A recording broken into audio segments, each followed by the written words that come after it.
Traffic.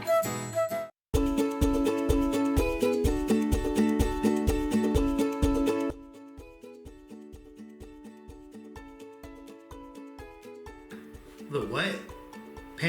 Pandemic? Is that why we have no people on the planes? Well, I think the biggest thing I've noticed, the biggest change since the whole pandemic started at work, people have stopped trying to touch me to get my attention. Man, I thought it was because they finally realized that we're a piece of shit airline. You mean to tell me we've been flying around empty aircraft because people are afraid of getting sick? Oh, that makes so much more sense. All of a sudden, I am overstaffed. I have more than enough pilots to do the job. I mean, I haven't had a junior somebody in 3 weeks. Makes me kind of sad. Planes are still broken.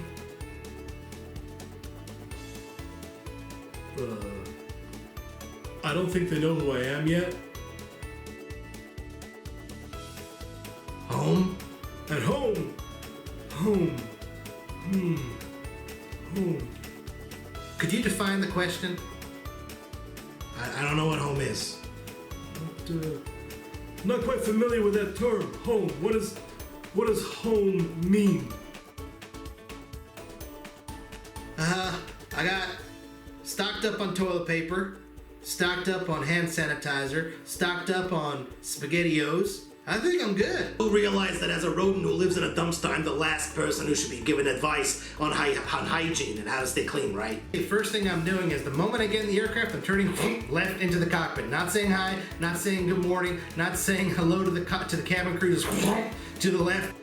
I mean, I ate your table scraps last night and I thought it was good. Because I've been wearing my life jacket, I have inflated it inside the aircraft. It's a little bit of a buffer between me and everybody else. I walk in and just like Beyonce, to the left, everything I need is in the cockpit to the left. Why am I in this video? I've been using the portable oxygen bottle to huff oxygen. It was just working, man. Can you explain this? What? Really?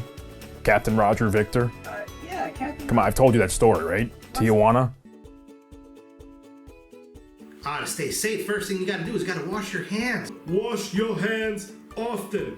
And I don't mean just from grease. Make sure you get in there. Make sure you wash your hands for 20 seconds. You might be thinking, well, darn, Roger, I can't count to 20. I'm a pilot. Well, I get that. I understand it. I identify with you. I can't count to 20 either. So what you do is, you remember from flight training, tomato, flames, flaps? Just recite tomato, flames, flaps, tachometer, oil pressure, manifold, Guy owes me like $1,000 airspeed, temperature gauge. For what? from that bar tab. Unbelievable. I've texted him. Oil temperature gauge, fuel level gauge. I've called him. I've emailed him. The guy's a total hole. Landing gear position indicator, if you got one.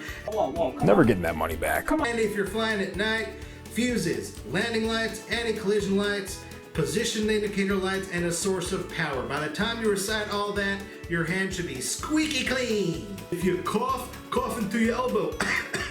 Don't cough into your hands. And if you do cough into your hands, go wash your hands before you touch anything. Come on, Dave. Really? Can we turn the camera off? No, just come on, Brian, man. come on. No. Come on, I'm not joking. Turn the camera Okay, off. all right. Do you want to get my agent involved with this? Stay away from me. That's what you could do to stay safe in this pandemic. Look, you don't know if you're a carrier or not. You might have the virus, you might not. We don't know. The problem is, if you get close to me and you're feeling fine, but you got the virus, all of a sudden, boom, I got the virus. I'm 78 years old, okay? You could get me infected, so please, if you are feeling healthy, you still might be carrying the virus, don't come close to me. Yeah, this is probably confusing. Can you just go to someone else?